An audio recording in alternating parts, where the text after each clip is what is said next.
রব্বে কাবার কসম 2 মিনিটে যদি ভাবতে পারি আর আমার ভিতরে যদি একটা ধাক্কা আসে, ধাক্কা ভিতর থেকে যদি একটা ধাক্কা আসে, হায় করলাম। কখনো কখনো মানুষের জীবনে ধাক্কা আসে। 2-1টা প্রমাণ দিলে আপনারা হা বলবেন আমি জানি। আজকে অত্র এলাকার জমিনের দাম যেরকম 30 বছর আগে এরকম দাম ছিল না, ঠিক না? এখানে বহুত মানুষ আছে যাকে আইসা পিছনে পিছনে ঘুরছে, তুমি নিয়ে নাও না, টাকা আস্তে আস্তে দিও, বাজারে বাজারে দিও। এখন তার দিলে ধাক্কা দেয়, জাগার পাশ দিয়া যখন যায় তখন দিলটা ধাক্কা দেয়, হায় আমারে কত সাধলো ম্যাডাম। জীবনে এরকম আছে কাহিনী না নাই? আমরা যদি আজকে 2 মিনিটও ভাবতে পারি তাহলে হতে পারে আমাদের দিলে ধাক্কা আসবে।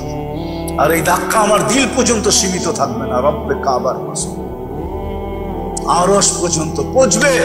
হতে পারে এই ধাক্কায় আমার জবান থেকে তওবা বাহির হয়ে যাবে আর আল্লাহ কবুল করে নিবে, আমার আখিরাত হয়ে যাবে, কমপ্লিট হয়ে যাবে ওই জান্নাত। দুনিয়ার সবচেয়ে ছোট জান্নাতের সবচেয়ে ছোট প্লট এই দুনিয়ার 10 গুণ বড়, 2,40,000 মাইল। এই দুনিয়ার 10 গুণ আল্লাহ রসুল চোখে দেখায় সব। ইনশাআল্লাহ আমরা বাঙালিরা এত ছোটটা পাবো না, এটা যে পাবে ওর নাম হাদিসে লেখা আছে, আমরা একটু বড় পাবো ইনশাআল্লাহ। ইনশাআল্লাহ আমরা এর চেয়ে বড় পাবো। হ্যাঁ, আমরা এর চেয়ে বড়টা পাবো, কেননা সবচেয়ে ছোটটা যেটা 10 গুণ বড় এই দুনিয়ার থেকে, ওটা যে পাবে ওর নাম হাদিসে লেখা আছে। ও আরব এক কবিলা জুহাইনা, ওর নামও জুহাইনা, ও পাবে। আমরা এর চেয়ে বড়টা ইনশাআল্লাহ পাবো, কেননা আমি দুনিয়া ঘুরা বলতেছি, বাংলাদেশিরা এর চেয়ে বড়টা পাবে, কেননা এই পরিবেশ আমি দুনিয়ার কোথাও দেখি নাই। এত রাত অবধি উপরে নাই কোনো সামিয়ানা, নিচে নাই বসার তেমন কোনো ভালো ব্যবস্থা। আল্লাহ আল্লাহ রসুলের এশকে চাতকের মতো তাকায় কথা শুনতেছে, এরকম পরিবেশ আমি 99 দেশ ঘুরাও কোথাও পাই নাই। হ্যাঁ, আর আমার দেশ যদি যোগ করেন তাহলে তো সেঞ্চুরি হয়ে গেছে। 99টা ঘুরে আমি কোথাও পাই না। তাহলে আমি এই কথা সিদ্ধান্ত নিতে পারি যে বাংলাদেশি আলারা এত ছোটটা পাবে না, এর চেয়ে বড়টা পাবে ইনশাআল্লাহ। এই জন্য আসেন, দুনিয়ার ভাবনা তো সুস্পষ্ট যে দুনিয়ার জন্য কতটুকু দিলাম, এই ছোট জীবনটার জন্য কতটুকু করলাম, কতটুকু করতেছি। কিন্তু আসেন দ্বিতীয় চিন্তাটা একটু করি, আমি কালকের জন্য কতটুকু করব। যেই চিৎকার ধ্বনি খান কোরআন আমাদেরকে প্রতিদিন দেয়, যেই ধ্বনি কোরআন আমাদেরকে প্রতিদিন দেয়, ইয়া আইয়ুহাল্লাযীনা আমানুত্তাকুল্লাহ ওয়াল তানজুর নাফসুম মা কদ্দামাত লিগাদ। ও উম্মতে মুহাম্মাদি, ও মুসলমান, ও নর নারী পুরুষ যুবক, তুমি কালকের জন্য কতটুকু প্রস্তুতি নিলে। এই ধ্বনি প্রতিদিন কোরআন আমাদের কানে দেয়। কিন্তু যদি প্রশ্ন করেন ওই দিনটা হবে কি হবে না, তো কোরআন আবার ধ্বনি দেয়, যালিকাল ইয়াউমুল হক, ওই দিন সত্য।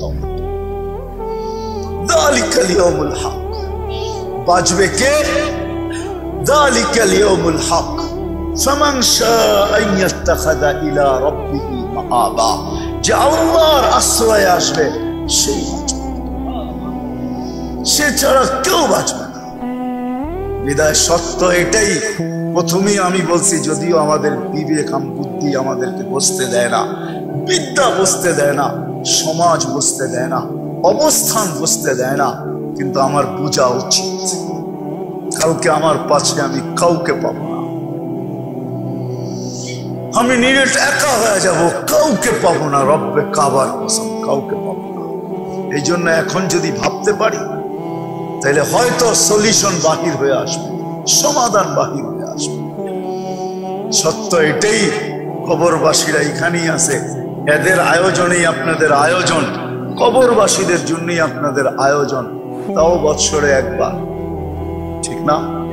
হ্যাঁ, বৎসরে একবার, তাও আল্লাহ জাযায়ে খায়ের দে। আপনারা করছেন বৎসরে একবার, দোয়া আমরা অবশ্যই কবরবাসীর জন্য করব, কিন্তু এদের কাছে জিজ্ঞাসা করে দেখেন এরা কত অসহায়। ওয়াজের প্রয়োজন হইতো না যদি একজনকে উঠায়া এটা এই চেয়ারে বসানো যেত। হায় জাদু যদি জানতাম তাহলে পর্দাটা সরায়া দেখায় দিতাম কার অবস্থা কি আছে, কিন্তু আল্লাহ রাখেন না।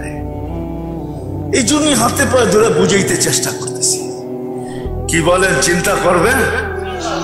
হ্যাঁ, কে কে করবেন দেখি? আল্লাহ কবুল করুক। এই জন্য আমি আপনাদেরকে ক্ষেত্র দেখাবো, যদি আপনি আসলেই চিন্তা করতে চান যে আমি দুনিয়ার জন্য কতটুকু করলাম, এটা যদি যোগ বিয়োগ করি এটা তো প্রস্ফুটিত, কিন্তু কালকের জন্য কতটুকু করলাম যদি করতেই চাই, যদি আমি এটাতে সম্মতি দেই, তাহলে আমাকে তিনটা জায়গার ভিতরে, তিন জায়গার সাথে আমার যখন সম্পর্ক হবে তখন বোঝা যাবে যে আমি আসলেই ভাবতেছি, আর নাইলে দিন কিন্তু কেটে যাবে। আগেই বলছি, ধরে রাখার কোনো সুযোগ, কোনো মেশিন আসে নাই। আপনি বলবেন লাইফ সাপোর্ট, এটা একটা সান্ত্বনার মেশিন। যদিও এটার গায়ে লেখা আছে লাইফ সাপোর্ট, যদিও ইংরেজি তর্জমা করলে বোঝা যায় সে লাইফকে সুরক্ষিত দিবে, সুরক্ষিত করবে, আমাকে বাঁচায়া দিবে, কিন্তু না, সে কতগুলা টাকার ঘাটতি আমার থেকে নেওয়া যাবে, আর শেষ পর্যন্ত ডাক্তার সরি বলবে, বাস এতটুকু। শেষে কি বলবে? I am sorry. চেষ্টা তো করলাম চোখের সামনে, কিন্তু রাখতে তো পারলাম না। সত্য তো এটাই। এই ধ্বনি তো সবাই কানেই আসবে। কিতাবে আছে, কিতাবে, এটা শুনেই শেষ করতেছি, কিতাবে আছে ধ্বনি সবার কানেই আসবে। যার বাড়িতে মৃত্যু হয়, একজন ফেরেশতা কানে ধ্বনি দেয়, ইনকাতাতিল আজাল ওয়ানকাতাতিল আমাল। এই ব্যক্তির আশাও শেষ, বয়সও শেষ, তোমাদের কান্না বেকার, তোমাদের কান্না অনর্থক, এর বয়স শেষ, আশা শেষ। দ্বিতীয় ফেরেশতা বলবে সালাল ইশতিগাল, এর ব্যস্ততা শেষ, কেউ একে আর ব্যস্ত দেখবে না। বাকিয়াল ওয়াবাল, সমস্ত কাটিয়ার সামনে একা একা সম্মুখীন হইতে হবে, ওইখানে কেউ যে দাঁড়াবে না, কেউ খবর নিবে না। তৃতীয় ফেরেশতা বলবে যাহাবাতিল আমওয়াল, যত অর্জন ছিল দুনিয়াতে সব হাতছাড়া, শুধু সস্তা একটা কাপড় গায়ে জড়ানো। যাহাবাতিল আমওয়াল বাকিয়াতিল আমাল, আমল কর্ম এর সাথে আছে, ভালো হলে ভালো, খারাপ হলে খারাপ। ভালো হলে কিরকম, ওটার চিত্র এখন খিচার সময় নাই আমার। ভালো হলে কিরকম ভালো হবে এতটুকু শুনে নেন, যেটা আল্লাহ রাসূল এক শব্দে বলছেন, এতটুকু দুইটা শুনে নেন। ভালো হলে তো এতটুকু ভালো হবে, আল্লাহ রাসূল কবর দেখা বসে রাউযাতুম মিন রিয়াদিল জান্নাহ। তোমরা কবর ভাবতেছো, এটা তো জান্নাতের একটা বাগান। কবরের পাশে যখন লাশ নিবে, তো কবরই কানে কানে বলবে ইযান উহাব্বিলু লাকা বাতনি খাদরা, তোমাকে রাখতে দেরি, পেট সবুজ শ্যামল হইতে দেরি। ভালো হলে তো এমন ভালো, আর যদি খারাপ হয় তাহলে আল্লাহ রাসূল বলেছে হুফরাতুম মিন হুফারিন নার, জাহান্নামের একটা গর্তে রূপান্তরিত, জাহান্নামের একটা গর্তে রূপান্তরিত। কেউ খবর নেবে না। চতুর্থ ফেরেশতা বলবে, চতুর্থ জীবিতদেরকে কানে ধ্বনি দিবে, তুবা লিমান কানা মাতামুহু মিনাল হালাল ওয়া ইস্তিগালুহু লিখিদমাতি যুল জালাল। সুসংবাদ ওই ব্যক্তির জন্য, দুনিয়াতে যা ভক্ষণ করছে সব হালাল করছে, আর 24 ঘন্টা আল্লাহর দাসত্বের ভিতরে যে কাটাইছে, সুসংবাদ তার জন্য আমাদের কাছে। সত্যই ধ্বনি আমাদের প্রত্যেকের বাড়িতে বারবার আসবে। আসেন আমরা যদি আসলে দ্বিতীয়টা ভাবতে চাই যে আমি কালকের জন্য কতটুকু প্রস্তুতি নিলাম, এই যুগ বিয়োগ যদি আমি করতে চাই, তাহলে তিনটা জিনিস আমাকে করতে হবে। যদি করতে পারেন, এক নম্বর হলো আমাকে আল্লাহর ঘরের সাথে নিজেকে সংযুক্ত করতে হবে। আল্লাহর ঘরের সাথে নিজেকে সংযুক্ত করতে হবে, আল্লাহর ঘরের সাথে। দ্বিতীয়, আল্লাহর ঘরের সাথে সংযুক্ত করতে হবে। দ্বিতীয়, হক্কানি আলেম ওলামাদের পিছে চলতে হবে। এটারও কারণ বলে দিতেছি। আপনি বলবেন এদের পিছে চলবো কেন? আচ্ছা, আপনাদেরকে আপনি একটা প্রশ্ন করি, যদি কোনো ব্যক্তির ফাঁসি কার্যকর করার পূর্বে তাকে কি অধিকার দেওয়া হয় জানেন? কি? হ্যাঁ, না, তাকে অধিকার দেওয়া হয় তুমি রাষ্ট্রপতির কাছে প্রাণ ভিক্ষা চাইতে পারো। সত্য তো? ঠিক তো? রাষ্ট্রপতির কাছে প্রাণ ভিক্ষা। আচ্ছা বলেন, রাষ্ট্রপতির কাছে কি উকিল চলে? কি চলে? সুপারিশই চলবে। যদি রাষ্ট্রপতির কোনো ঘনিষ্ঠ লোক যায় কানে কানে বলতে পারে লোকটা ভালো ছিল, অধিকার তো আপনার আছে, খোঁচা দিয়া দিলেই তো দিতে পারেন যে ছেড়া দিলাম, মাফ করে দিলাম, ওইখানে সুপারিশই চলবে, ঠিক না? মনে হয় বুঝাইতে পারি না। রাষ্ট্রপতিকে যদি কেউ সুপারিশ করলো আর উনি যদি কানে নিয়ে নিল, তো উনি লেখা দিয়া দিবে আমি একে মাফ করে দিলাম। কোর্ট আদালত কারো কিছু বলার নাই, কেননা সর্বশেষ অধিকার রাষ্ট্র তাকে এটা দিছে, বুঝছে না? হ্যাঁ, ওইখানে উকিল চলে না, ওইখানে কি চলে? সুপারিশ চলে। ঠিক কিয়ামতের মাঠে আমাদের সুপারিশই লাগবে, সুপারিশই। প্রত্যেক ব্যক্তির সুপারিশই লাগবে কিয়ামতের মাঠে। আর কিয়ামতের মাঠে সুপারিশই হলো আলেম ওলামা, আম্বিয়া, আলেম ওলামা, তারপরে হলো সুহাদা। এই জন্য দ্বিতীয়, আমাদেরকে হক্কানি আলেম ওলামাদের সাথে নিজেদেরকে সংযুক্ত করতে হবে। এরা কিয়ামতের মাঠে সুপারিশ করবে, এরা সুপারিশী।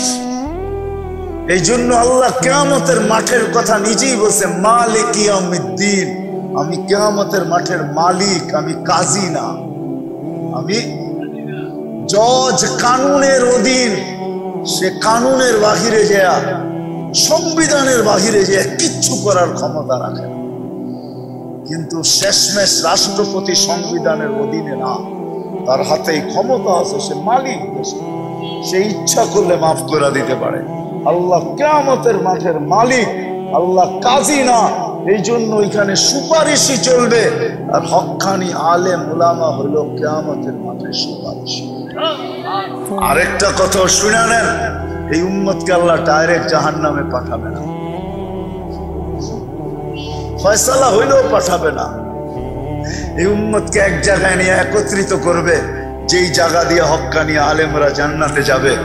যখন এরা অতিক্রম করতে থাকবে, আল্লাহ সবাইকে বলবে যে যাকে চিনো ধরো, চলে গেল কিন্তু যে রাস্তা প্রতিরোধ করে দাঁড়াবে।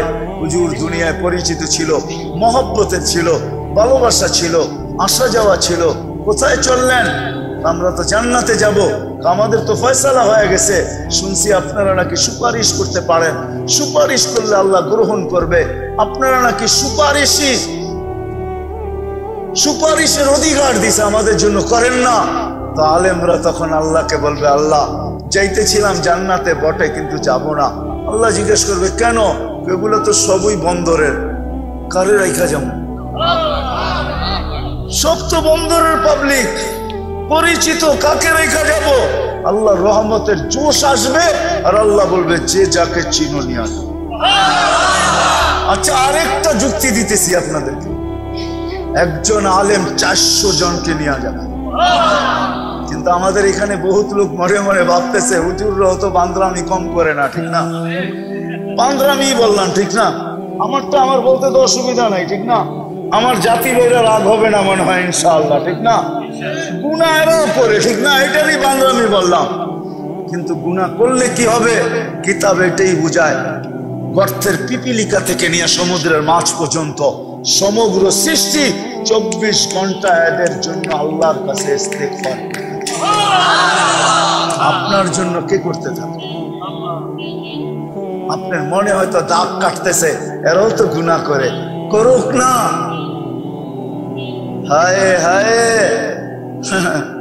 আপনি রং সাইড দিয়া গেলে সাথে সাথে জরিমানা, আবার অনেকজনও রং সাইডে দিয়া যায়, কোনো জরিমানা সরিমানা কিচ্ছু নাই। কেন? কেননা সে সরকারের পক্ষ থেকে নিযুক্ত, নির্বাচিত। কি মনে হয় বুঝাইতে পারি নাই? আমাদের দেশটাকে সুরক্ষিত করার জন্য কয়েক ধরনের বাহিনী সরকারের পক্ষ থেকে নিযুক্ত। সরকার এদেরকে বাছাই করে নিছে 18 কোটি মানুষের ভিতর থেকে। খালি গিয়া দাঁড়ায় গেলে 6 ফিটের হইলেই আপনাকে নিয়ে নিবে না, বহু ট্রাই করার পরে তারপরে আপনি নিবে। অনেক কিছু, এমন কি আপনার চোখের জুতিটা পর্যন্ত দেখবে, চোখের কালারটা পর্যন্ত দেখবে। যান যা দেখেন, সত্য তো। সরকার যখন নেয়, কেন? কাউকে দিয়ে বিতর্কিত দেশটাকে সুরক্ষিত করে, কাউকে দ্বারা সীমান্ত সুরক্ষিত করে, কাউকে দ্বারা আমাদের স্বাধীনতা সার্বভৌমত্বকে সুরক্ষিত করে। আল্লাহ আলেম ওলামার দ্বারা 4টা জিনিস সুরক্ষিত করতেছে। এই বাহিনী যেরকম সরকারের সিংহভাগ যেমন একের উপরে সরকার খরচ করে, আর এদের ভ্যালু সরকারের কাছে অনেক বেশি, আমাদের কাছেও বেশি। আল্লাহ আলেম ওলামাকে নির্বাচিত করছেন 4 জিনিস সুরক্ষিত করার জন্য। আলফাজ সুরক্ষিত করার জন্য কারীদেরকে আল্লাহ নির্বাচিত করছেন। কারীদের সামনে আপনি আলফাজ উল্টা পড়বেন, আরে শব্দ, হরফকে, শব্দকে, অক্ষরকে সুরক্ষিত করার জন্য কারী। আপনি কফের জায়গায় কাপ পড়বেন, কারী সব সাথে সাথে বলবো ভুল। আইনের জায়গায় আ পড়বেন, বলবো সাথে সাথে। কারীদেরকে আল্লাহ নির্বাচিত করছেন হরফ, অক্ষরকে সুরক্ষিত করার জন্য। হাফেজদেরকে নির্বাচিত করছেন আলফাজকে সুরক্ষিত করার জন্য। এই জন্য কোন কোরআনের আলফাজ ভুল পড়ে আপনি আগে যেতে পারবেন না।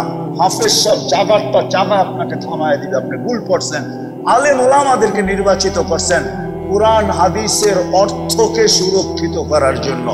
আর আল্লাহওয়ালাদেরকে নির্বাচিত করছেন কোরআন হাদিসের মর্মকে সুরক্ষিত করার জন্য, যেটাকে মারিফাত বলে। এরা আল্লাহর বাহিনী।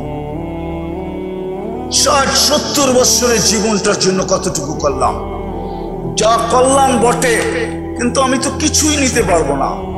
আপনজন তো আমাকে কিছু নিতে দিবে না। দুনিয়ার সবচেয়ে সস্তা কাপড়, এই জন্য আমার কথা আপনাদের দিলে গাঁথবে কিনা আমি জানি না। আমি বইলা বেড়াই যে আমাদের মতো জালেম কেউ নাই। মা বাবার থেকে সব কিছু নিয়ে নিলাম, দুনিয়ার সবচেয়ে সস্তা কাপড় পেঁচা কবরে দিয়া রাগ হয়ে যাবেন বলবো। রোজা গেছে 21 দিন হইল আজকে। রমজানে নফল ফরজের মর্যাদা ছিল, কিন্তু এইখানে কয়জন হাত উঠাইতে পারবে যাদের মা বাবা দুনিয়ার থেকে চলে গেছে, যে আমি রমজানের 30 দিন প্রতিদিন 2 রাকাত নফল পড়ছি, আর আল্লাহর কাছে হাত উঠায়া বলছি, মালিক পড়ছি তো নফল বটে, কিন্তু তোমার কাছে তো 2 রাকাত ফরজ গণ্য হলো। 1 রাকাত আমার বাবাকে দিয়া দিয়েন, 1 রাকাত আমার মাকে দিয়া দিয়েন। এরকম 30 দিন 2 রাকাত করে নফল মা বাবার জন্য এখানে কয়জন হয়েছে? কয়জন হাত উঠাইতে পারবে? এখন পাবেন আপনি। আমিও যখন চলে যাব, দুনিয়ার জন্য কতটুকু করলাম, এটা আমার প্রথম প্রশ্ন বাবা উচিত। আমি দুনিয়ার জন্য কতটুকু করলাম? রেজাল্ট আপনাদের সামনে আমি নিয়ে আসলাম। বাবা সব রেখা গেছে, কিন্তু আমার কপালে জোটে নাই যে আমি রমজানের 2 রাকাত নফল পড়া ডেইলি বাবাকে দিতে। এতটুকু আমার মন বলে নাই আমাকে, এতটুকু বলে নাই আমার মন যে আমি বাবাকে ডেইলি রমজানে সমস্ত তসবিহাতকে 1000 গুণ বাড়ায় দেওয়া হয়। একবার সুবহানাল্লাহ পড়লে 1000 সুবহানাল্লাহর সওয়াব পাওয়া যায়। একবার কলেমা পড়লে 1000 কলেমা। আমি 70 বার পড়েও তো আল্লাহকে বলতে পারতাম, আল্লাহ 70 বার পড়ছি বটে, কিন্তু শুনছি এটা নাকি 1000 গুণ বাড়ে। তাহলে 70টা 70,000 হয়ে গেল। কিতাবে শুনছিলাম মা বাবার জন্য 70,000 কলেমা দিলে নাকি আপনি মাফ করে দেন। আমি 70 বার পড়া 70,000 গয়না আমার মা বাবার জন্য দিয়ে, বাবার জন্য দিয়া দিলাম, মার জন্য দিয়া দিলাম। কয়জন আমরা দিছি? তাহলে বাস্তব চিত্রটা তো আমার সামনেই, যে আমি দুনিয়ার জন্য কতটুকু করলাম, 60-70 বছরের জন্য কতটুকু করলাম। এটা প্রথম প্রশ্ন, প্রথম ভাবনা, প্রথম চিন্তা। দুটা জিনিস চিন্তা করা চাই, দুটার ভিতরে প্রথমটা বললাম যে আমি দুনিয়ার জন্য কতটুকু করলাম 60-70 বছর। কিন্তু নারায়ণগঞ্জেও পাওয়া যাবে দুনিয়ার জন্য বাড়ি রেডি করছে, কিন্তু ওই বাড়িতে আর পাও ঢুকানো হয় নাই,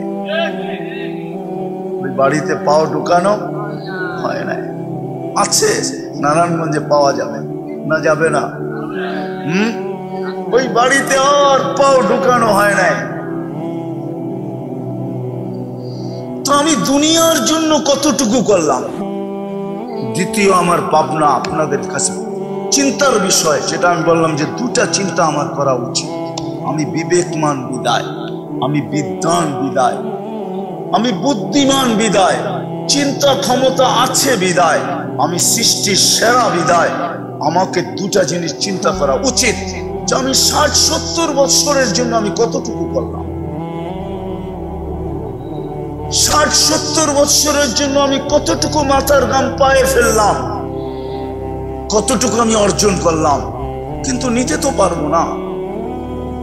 সত্য তো কবির কথাই হবে, इस दुनिया में हजारों करोड़ों माली थे, सिकंदर जब दिया तो दोनों हाथ खाली थे। सिकंदर যখন গেছে তো দুই হাত খালি নিয়ে গেছে। দ্বিতীয় আমার ভাবনার বিষয়, প্রশ্নের বিষয়, যেটা বুঝাইতে চাইতেছি, 60-70 বছরের জন্য আমি কতটুকু করলাম, কতটুকু ক্লান্ত হলাম, কতটুকু মাথার ঘাম পায়ে ফেললাম, যেখানে কিছু নিয়ে যাওয়া যাবে না। আর যেখানে আমি কালকে চলে যাব, কবর যেটাকে বলে, আখিরাত যেটাকে বলে, যেখানে আমি চিরদিনের জন্য চলে যাব, একটু ভাবি ওটার জন্য আমি কতটুকু করলাম। দুটা চিন্তা করা আমাদের উচিত, দুটার ভিতরে পার্থক্য করা উচিত। ওটার জন্য আমি কতটুকু করলাম, ওইখানে তো কেউ কারো না। সত্য তো এটাই, আপনাদেরকে চোখে আঙ্গুল দিয়ে দেখাইলাম। সামাজিকতার কারণে শুধু মা বাবাকে কবরে রেখা আসছে, এটা রীতি আর নীতি আর প্রথা বিদায় কবরে রেখা আসছে, আর কোনোদিন খবর নেয় না। আমাদের ওরকম কেউ খবর নেবে না, চিরদিন ওইখানে পড়া থাকবে। শুধু শুধু তো মাটি বলে না, আনা বাইতুল ওয়াহদা, তোমাকে কিন্তু এরা একা একই ঘরে রেখা যাবে। শুধু শুধু তো আলী রাদিয়াল্লাহু তাআলা আনহু বলেন নাই যে কবরবাসীকে যদি জিজ্ঞাসা করা যাইতো, যদি জিজ্ঞাসা করা যাইতো, কবরবাসীকে যদি প্রশ্ন করা যাইতো যে আইনা হাল্লু, তোমরা কোথায় পৌঁছলে, তোরা চিৎকার দিয়া প্রথম যে কথাটা বলতো, ওরা বলতো ইন্তাকালনা মিন দারিল গুরুর। আমাদের জানা ছিল না দুনিয়ার সমস্ত সম্পর্কগুলো একটা ধোঁকা ছিল। এটা আমাদের জানা ছিল না যে দুনিয়ার সবকিছুই একটা ধোঁকা ছিল, ধোঁকা, মরিচিকা ছিল, মরিচিকা। এটা আমাদের জানা ছিল না। আমরা ওই ঘরকে ছেড়ে চলে আসছি, ইরা দারিল কুরাবা, অপরিচিত জগতে চলে আসছি। এখানে আমি আসি আর কেউ নেই, আমারটা আমাকেই ভোগ করতে হইতেছে। হৃদয় কথা লম্বা করতে চাইতেছি না, আসেন ভাবি। এখনো সুযোগ আছে। রব্বে কাবার কসম যদি ভাবতে পারি, আর ভাবনা যদি, চিন্তা যদি আমার এখানে একটু ঘামও যদি উঠায়া দিতে পারে, যদি চেহারার ভিতরে একটু ভাঁজও পড়ে, আর মুখ দিয়া যদি একটা আওয়াজও বাহির হয়, হায় করলাম কি, তো মুহাম্মাদুর রাসূলুল্লাহ আল্লাহ বলতেছে, রব্বে মুহাম্মদ বলতেছে, রব্বে কায়নাত বলতেছে, আল্লাহ বলতেছে, তোর বাজ পড়তে দেরি। নবীজির সুবাদে আল্লাহ আমাদেরকে দিছেন এটা, এই উম্মতের জন্য এটা আছে, আর অন্য কোন উম্মতের জন্য ছিল না। বাজ পড়তে দেরি, মুখ দিয়া চিৎকার বাহির হইতে দেরি।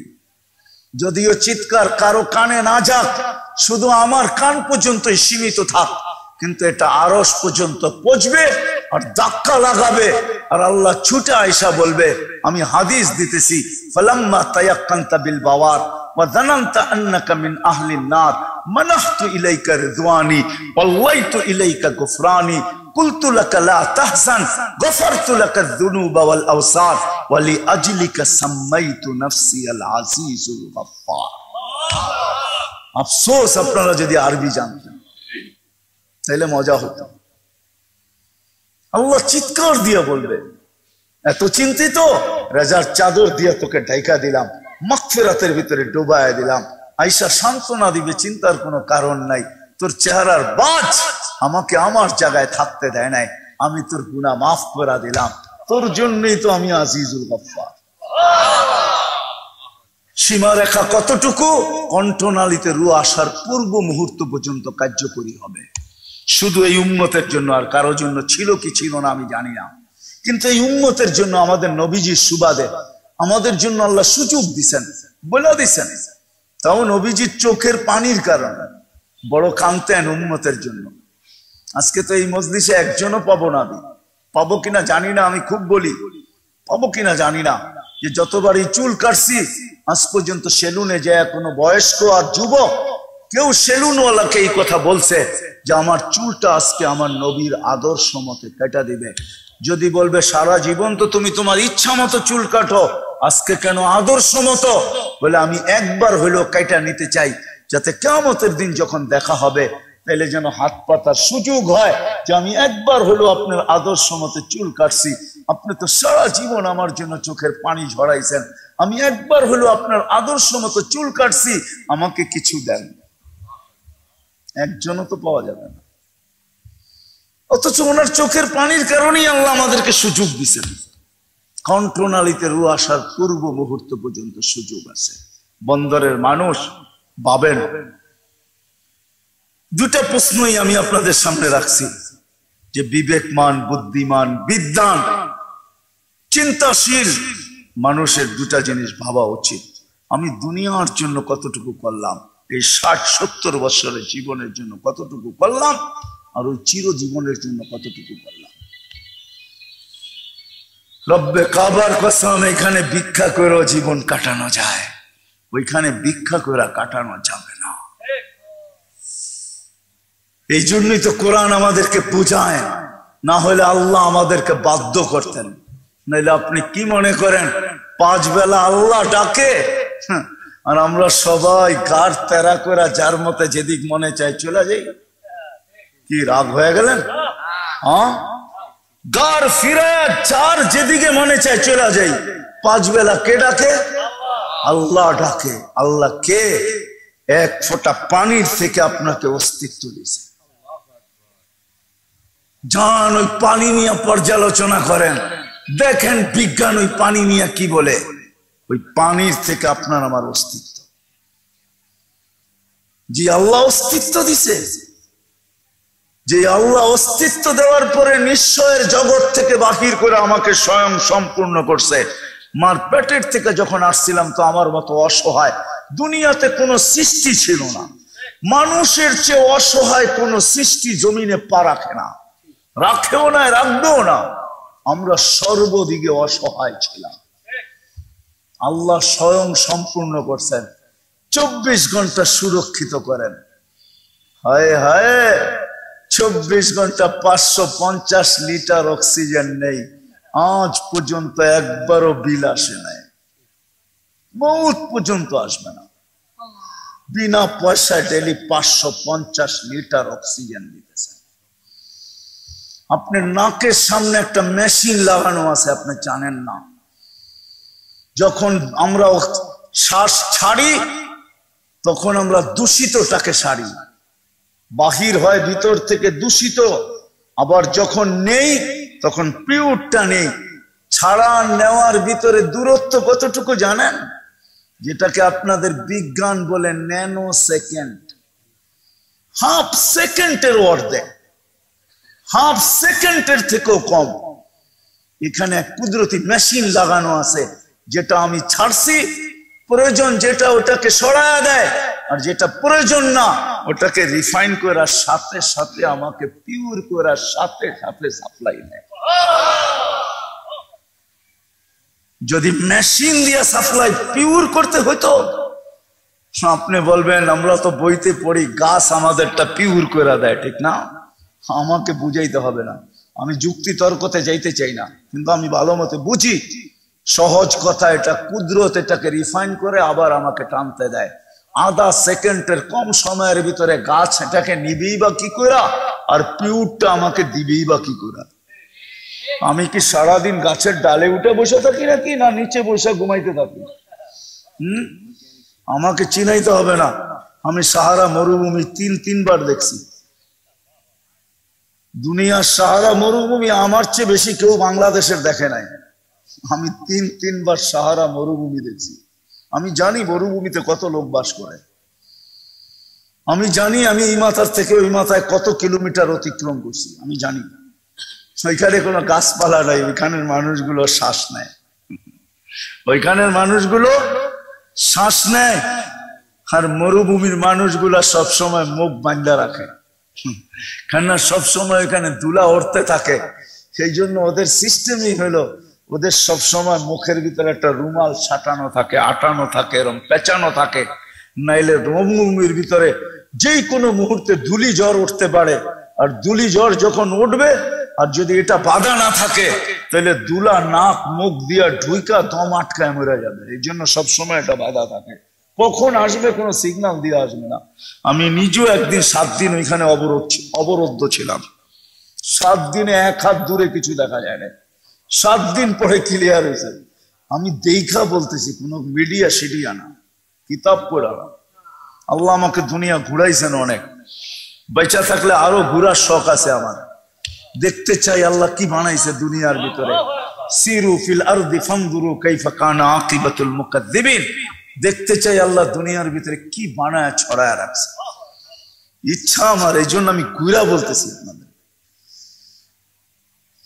মেরে দোস্ত, আল্লাহ বাধ্য করতে চান না। যদি চাইতেন তাহলে 5 বেলা আপনাকে আল্লাহ ডাকবে, ঠিক না? যে 24 ঘন্টা অক্সিজেন দিয়ে সুরক্ষিত করে, বিনা পয়সায় অক্সিজেন সাপ্লাই দেয়, হাজারো জিনিস 24 ঘন্টায় দেয়।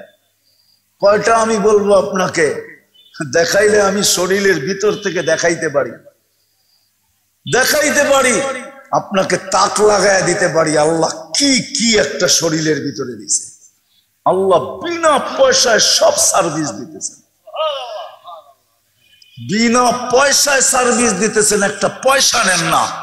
ওই আল্লাহ ডাকবে আর জায়নামাজের দিকে আপনি দৌড়াবেন না, মসজিদে আসবেন না, মা বোনরা জায়নামাজে যাবে না, যুবক মসজিদের দিকে দৌড়াবে না, দোকানদার দোকানে জায়নামাজ বিছাবে না, অফিসওয়ালা অফিসে দাঁড়াবে না, কোর্টওয়ালা কোর্টে দাঁড়াবে না, সবাই বিমুখ হয়ে থাকবে। কোনোদিন সম্ভব ছিল না। যদি আমার কথা বিশ্বাস না হয়, তাহলে আজকেই যে নেটের থেকে সবার কাছে অ্যান্ড্রয়েড সেট আছে, যান অ্যান্ড্রয়েড সেট, যার কাছে অ্যান্ড্রয়েড সেট আছে তার কাছে ইন্টারনেটের সংযোগও আছে। বেশি খরচ হবে না, 20 থেকে 30 MB খরচ হতে পারে, 1 জিবিও না, 20 থেকে 30 MB খরচ হবে। একটা 99 নাম অর্থ সহ নামায়া, নেটের থেকে নামায়া একটু মনোযোগ দিয়ে পড়া দেখেন যে 99টা পদ কি কি পদ, কি কি পদের মালিক আল্লাহ। আল্লাহ তো শুধু আল্লাহ না, আল্লাহর এক একটা পদ আছে, পদ। দুনিয়ার সামান্য পদের মালিক যদি দাপট দেখায় মাটি ফাটাইতে পারে, তাহলে আল্লাহ তো আল্লাহ। আপনি ঘুরে চলে যাবেন, আল্লাহ বাধ্য করতে চায় না। নাহলে 99 নামের অর্থ দেখেন, আপনি বাড়িতে যেয়ে দেখেন 99টা পদের মালিক আল্লাহ, যার একটা পদের কোন সীমা রেখা নেই, শুরু করতে থেকে শেষ করতে থেকে দুনিয়ার কারো বলার ক্ষমতা নাই, কারো নাই। সত্য এটাই, আপনি মানেন আর না মানেন, আল্লাহ তো শুধু আল্লাহ না, 99টা পদের মালিক আল্লাহ। আল্লাহ শুধু আল্লাহ না, আল্লাহ রহমান, আল্লাহ রহিম, আল্লাহ মালিক, আল্লাহ কুদ্দুস, আল্লাহ সালাম, আল্লাহ মুমিন, আল্লাহ মুহাইমিন, আল্লাহ আসিস, আল্লাহ জব্বার, আল্লাহ মুতাকাব্বিরুল খালিকুল বারিউল মুসাব্বিরুল গফফারুল কহ্হারুল ওয়াহ্হাবুর রাসাকুল ফাত্তাহুল আলিমুল কাবিদুল বাসিতুল খাফিদুর রাফিউল মুইজ্জুল মুদিল্লুস সামিউল বাসিরুল হাকামুল আদলুল লতীফুল খবীরুল হালিমুল আযীমুল গফুরুশ শাকুরুল আলিয়্যুল কবীরুল হাফিজুল মুকীতুল হাসিবুল জলিলুল করিমুর রকিবুল মুজিবুল ওয়াসি আল হাকীমুল ওয়াদুদুল মজিদুল বাঈসুশ শহীদুল হকুল ওয়াকিলুল কবিয়্যুল মতিনুল ওয়ালিয়্যুল হামিদুল মুসি আল মুবদি আল মুঈদ আল মুহয়ি আল মুমীত আল হাইয়্যু আল কাইয়্যুম আল ওয়াজিদ আল মাজিদ আল ওয়াহিদ আল আহাদ আল সামাদ আল কাদির আল মুক্তাদির আল মুকদ্দম আল মুআখ্খার আল আউয়াল ওয়াল আখির আল যাহির ওয়াল বাতিন الوالي المتوالي البر التواب المنتقم العفو الرؤوف مالك الملك ذا الجلال والإكرام المقسط والجامع والغني والمغني المانع الضار النافع النور الهادي البديع والباقي الوارث والرشيد الصبور جل جلاله 99 পদের মালিক আল্লাহ সব ভোগ করবেন আল্লাহর আর ডাকবে আর আসবেন না এটা কোনো দিন হতো না কিন্তু কুরবান যাও আল্লাহর উপরে কুরবান যাও হায় উৎসর্গ হওয়া উচিত আমাদের আল্লাহর জন্য আল্লাহ অপেক্ষা করতে থাকে হ্যাঁ আল্লাহ অপেক্ষা করতে থাকে ইয়াবসুতু ইয়াদাহু নাহারান হাত্তা ইয়াতুবা মাসিআল লাইল আল্লাহ সারা দিন হাত প্রসারিত অপেক্ষা করতে থাকে যে রাত্রের নাফরমান দিনের বেলা আমার হাতে হাত দেয় কিনা আবার রাত্রে হাত প্রসারিত করেন একটা সময় পর্যন্ত ইয়াবসুতু ইয়াদাহু লাইলান হাত্তা ইয়াতুবা মাসিআন নাহার রাত্রে একটা সময় পর্যন্ত হাত প্রসারিত করেন হাতে হাত দেন কিনা যখন না দেয় তখন নিজে নাইমা চলে আসেন প্রথম আকাশে এখন আর হাত প্রসারিত করেন না ডাকতে থাকেন হাল মিন মুস্তাগফির ফাগফির আলা ডাকতে থাকে এক একজনের নাম নিয়া কে আছিস মাপ চাবি আমি চলে আসছি মাফ করার জন্য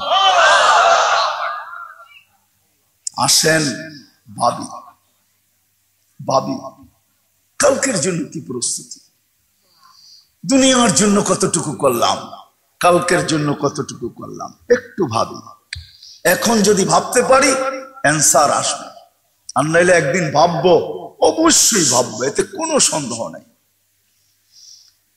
কোনো সন্দেহ নাই ভাববো একদিন কিন্তু একদিন ভাবনা কাজে দিবে না কোরআন বলতেছে ভাবতে বাধ্য হব আমি রব্বানা ইন্নানা আবসারনা ফারজি'না আমাল সালিহা ইন্না লা মুকিনুন ওই দিন চিৎকার দিব কিন্তু কোনো কাজে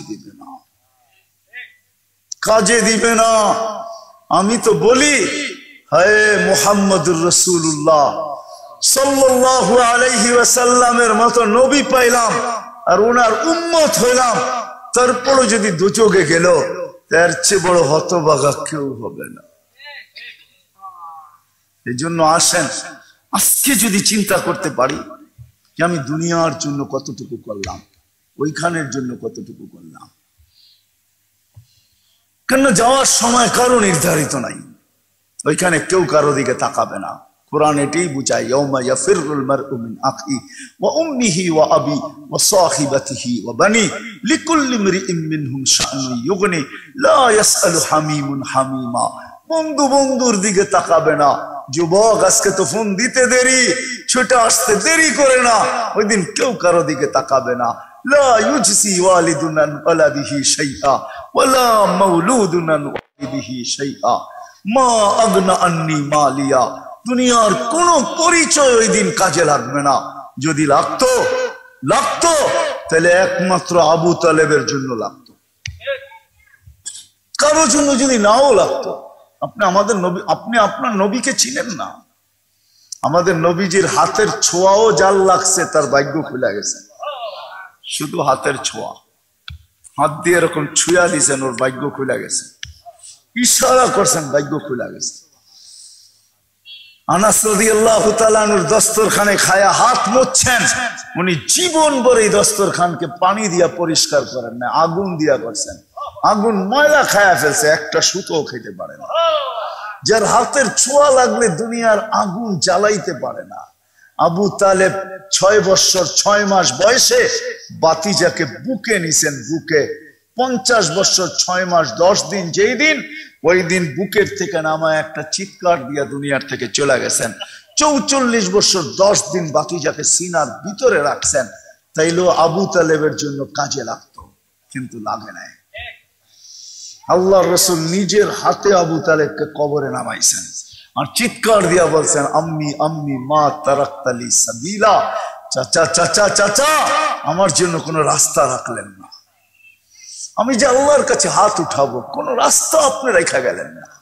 কাজে লাগতো, কারণ লাগতো আর না লাগতো, আমার বিশ্বাস, আমার বিবেক বলে, আমার বিদ্যা বলে আবু তালেবের কাজে লাগা উচিত ছিল। আমি আবু তালেবকে চিনি ভালো মতো, আর জীবনী জানি, কেননা সে যেই জায়গায় জন্ম নিছে ওই জায়গাটাও আমি চিনি, যেখানে তার ঘর ছিল এটাও চিনি, যেখানে তার মৌত হয়েছে এটাও চিনি, এখন তার কবরটা কোথায় এটাও আমি চিনি। এখন তার কবরটা খাদিজা রাদিয়াল্লাহু তাআলা আনহার কবরের সাথে, যেটাকে ওলামারা জান্নাতুল মুআল্লা বলে, উপরের জান্নাত, ওইখানে শুয়ে আছে। কিন্তু কোন ওলামা ফতোয়া দিবে না যে রাসূলুল্লাহ সাল্লাল্লাহু আলাইহি ওয়াসাল্লামের পরিচয় আবু তালেবের কাজে লেগে গেছে, সে জান্নাতে যাবে।